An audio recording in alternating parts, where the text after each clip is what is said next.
Hey, what is up? So I want to talk today about the importance of building your shoulders and everything that includes, because when we work our lats, when we work our posterior delts, when we work our traps, all that is kind of in unison. They all, work together. It's usually we don't isolate. We can isolate the delts, but when it comes to hitting the lats or the traps, they're usually always involved in any kind of back workout. And it is really important to have a strong back because it's, no pun intended, but the backbone of everything. When our back is strong, we're stronger overall. And so it's definitely a huge muscle group that we don't want to ignore. And in fact, it's key to strengthening other exercises to strengthen that. It's kind of like strengthening our core. We talk all the time about core and the importance of core and having a strong lower back and core, because that adds overall strength to everything else. And so I want to demonstrate how to do a seated row to build those posterior delts, to build those lats, those upper traps, to where we're really fully developing them.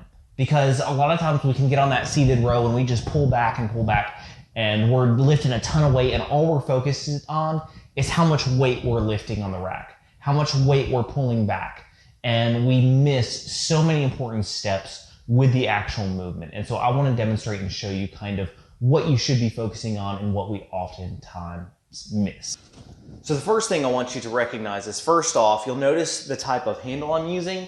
It's not one of those close gripped handles. It's a regular bar so that I can keep my hands shoulder width, because that's going to give me the most development for these muscle groups. The second thing is back up straight. This is what not to do. This is what typically is done with these. Kind of the whole rocking of the body and just focused on getting the weight up. Lower the freaking weight if you have to. I don't care about how much weight is on there. So you're going to sit back straight, and you can do this on a seated bench. You can do this on the floor, however you want to do it. But you're going to pull slow back and up and in. Notice how I'm squeezing the shoulder blades together at the peak of this contraction. Then I'm going to slowly move it back forward, pull back, squeeze the shoulder blades together, and I'm squeezing the bar as well. I talk about this a lot, the importance of the squeeze method. Then slowly lower.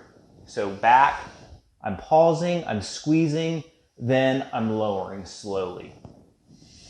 Back, pause, squeeze, lower. And what you're going to find when you start doing this is you will feel, literally, I can feel it already just with those few. You'll feel your traps, your lats, and those posterior delts. You're going to feel them light up because you're no longer using the momentum. You're no longer using your arms or anything else. You're isolating those muscles how they're supposed to be isolated, and you're going to feel it a whole lot more. Try it out next time you're in the gym.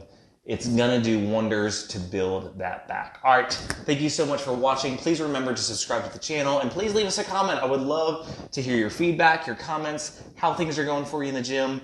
I'd love to hear from you, because that's what this is all about, you. All right, remember, you've got this.